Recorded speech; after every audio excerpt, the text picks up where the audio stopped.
महाराष्ट्र चुनावों का बिगुल बज चुका है। राज्य की राजनीति के सारे महारथी अपना दमखम तौलने में जुट गए हैं।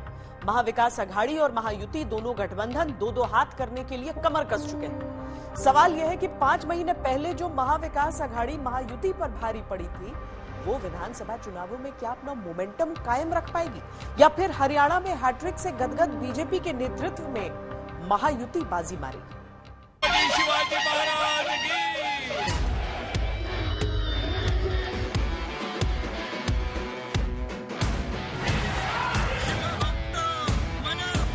24/7 2047 के मंत्र के साथ हर पल आपके नाम।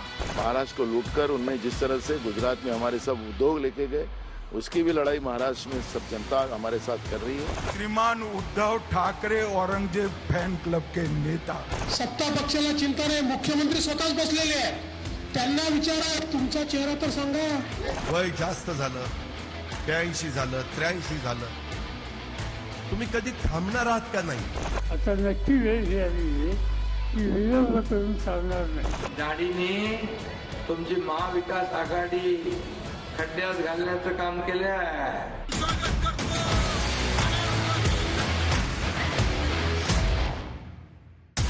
मुंबई का किंग कौन? डायलॉग फिल्मी है कि मुंबई का डॉन कौन, लेकिन हकीकत यह है कि यूपी के बाद देश का सबसे बड़ा राज्य महाराष्ट्र अगले कुछ दिनों में तय करने जा रहा है कि महाराष्ट्र का भाऊ कौन। आपको बाला साहब का वारिस कहने वाले उद्धव जी कसाब को बिरयानी खिलाने वाले लोगों के साथ बैठे हैं। पैसों का खेल चलेगा, पुलिस का और यंत्रणा का भी मिसयूज होगा। महाविकास आघाड़ी के काम 2.5 साल के और 2-2.25 साल के महायुति के काम होने दो। जनता की अदालत में दूध का दूध, पानी का पानी। बेचैनी है कि सत्ता के समीकरण इस बार क्या बनेंगे। नींदें उड़ी हैं कि दशकों की सियासी विरासतों का क्या होगा। धड़कनें बढ़ी हैं कि मुख्यमंत्री की कुर्सी किसे मिलेगी। आणि आमच्याकडे कोणाला डोळे लागलेले नाही। आमचं 2.25 वर्षाचं काम हाच आमचा चेहरा आहे। महाविकास आघाड़ी करके ही हम लोग सब महाराष्ट्र में चुनाव में जा रहे हैं। चिंता की लकीरें दिल्ली तक उभरी हैं कि देश का दूसरा सबसे बड़ा राज्य क्या फैसला देगा। जनादेश को चुराकर सरकार बनाई तो विकास कार्यों से भी अपनी दुश्मनी निकाली। मुझे लगता है कि इंडिया अलायंस बीजेपी को चुनाव में आसानी से हरा देगा। औरंगजेब फैन क्लब महाराष्ट्र और देश को सुरक्षित कर सकती है क्या? जोर से बोलो, कर सकती है क्या? देश को सुरक्षा केवल और केवल भारतीय जनता पार्टी दे सकती है। 288 सीटों पर वोटिंग की तारीख 20 नवंबर तय है और नतीजों के लिए 23 नवंबर घोषित है। संग्राम सत्ता की एक कुर्सी का है, लेकिन लड़ाई यहां जोड़े में है। ये लड़ाई है दो गठबंधनों के बीच दो हाथ करने की। ये लड़ाई है दो शक्तिशाली परिवारों में पनपती बगावतों के बीच। ये लड़ाई है अपने अपने गठबंधन को दोबारा सत्ता में लौटाने की।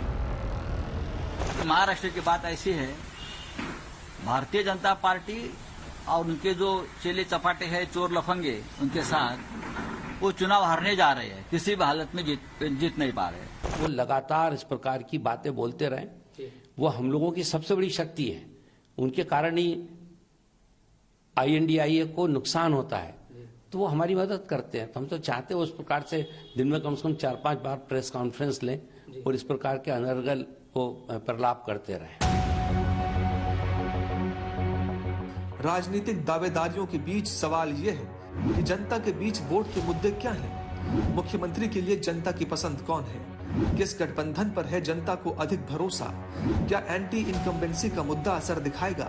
क्या आरक्षण का मुद्दा निर्णायक साबित होगा?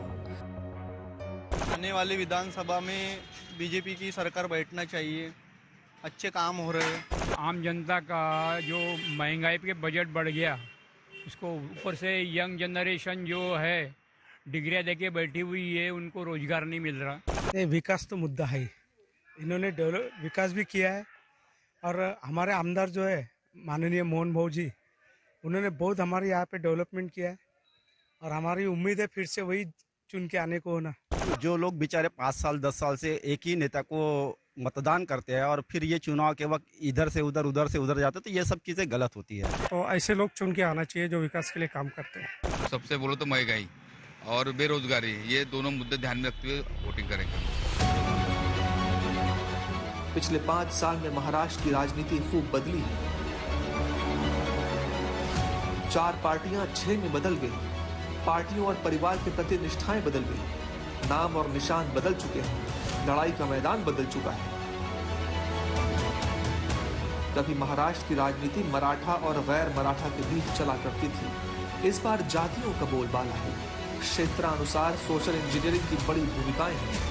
तय है कि हर सीट पर महासंग्राम होगा। हर राजनीतिक दल की कड़ी परीक्षा होगी।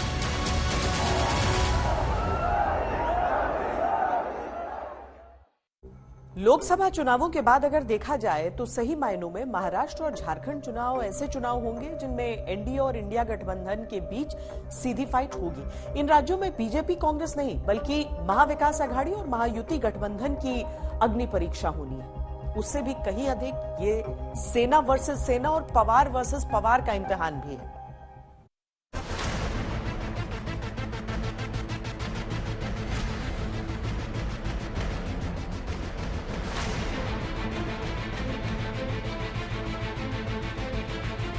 सत्ताधारी महायुति में बीजेपी, शिवसेना और एनसीपी है। विपक्ष की महाविकास आघाड़ी में कांग्रेस, शिवसेना उद्धव ठाकरे और एनसीपी शरद पवार है। सवाल यह है कि विधानसभा चुनावों में महायुति बनाएगी फिर से सरकार या महाविकास आघाड़ी पर करेगी महाराष्ट्र की जनता भरोसा। ये चुनाव देखने में भले ही 2 गठबंधनों का चुनाव लग रहा हो, लेकिन हर गठबंधन के अंदर कई गांठें हैं। क्या जीतने की सूरत में महायुति फिर से बनाएगी एकनाथ शिंदे को मुख्यमंत्री? क्या महाविकास आघाड़ी के लिए उद्धव ठाकरे फिर होंगे महाराष्ट्र के मुख्यमंत्री? बहरहाल इन सवालों का जवाब चुनाव नतीजों के आने के बाद ही स्पष्ट होगा, लेकिन उसके पहले ये जान लेना जरूरी है कि चुनावों में दोनों गठबंधनों की स्थिति क्या है। 5 महीने पहले लोकसभा चुनाव हुए।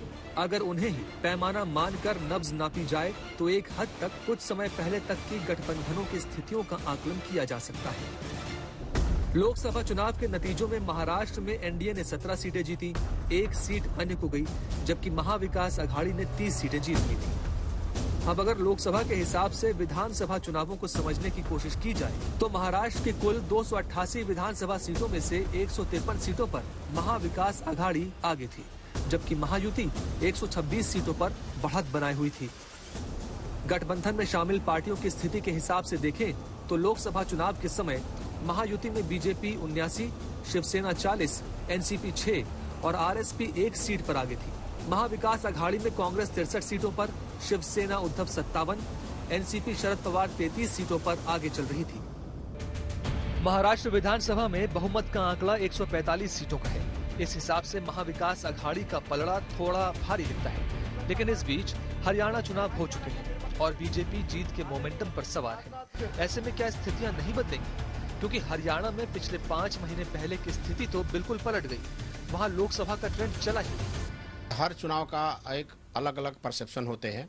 हम ऐसा नहीं कह सकते कि एक प्रदेश का चुनाव जीते तो दूसरा प्रदेश भी जीत सकते हैं। आप देखेंगे कि हरियाणा चुनाव के पहले जो सर्वे की रिपोर्ट या तमाम कयास लगाए जा रहे थे कि हरियाणा में शायद बीजेपी हार जाएगी और कांग्रेस की सरकार बनेगी, लोगों को भी लगने लग रहा है कि यह जब हरियाणा का चुनाव विपरीत परिस्थितियों के बाद बीजेपी चुनाव जीत सकती है तो शायद महाराष्ट्र लोकसभा के देश का सबसे दूसरा बड़ा राज्य है। भारतीय जनता पार्टी को कुछ करिश्मा करेगी और वापस जीत सकती है। हरियाणा के रिजल्ट्स ने उस मनोभावना में परिवर्तन ला दिया निश्चित रूप से। वैसे अगर महाराष्ट्र चुनाव का पिछला रिकॉर्ड देखा जाए तो पहले चुनाव दक्षिणपंथी विचारधारा और धर्मनिरपेक्षता के नारों के साथ होता था। इस बार से वो लड़ाई बीजेपी के साथ या बीजेपी के खिलाफ की राजनीति पर आ चुकी है। इसके अलावा बीजेपी, शिवसेना, एनसीपी और कांग्रेस, इन चारों पार्टियों के पास अपने पारंपरिक वोटर होते थे, लेकिन शिवसेना और एनसीपी के टूट के बाद से ये स्थिति भी बदली है, जिसका असर भी गठबंधन की चुनावी राजनीति पर देखने को मिल सकता है।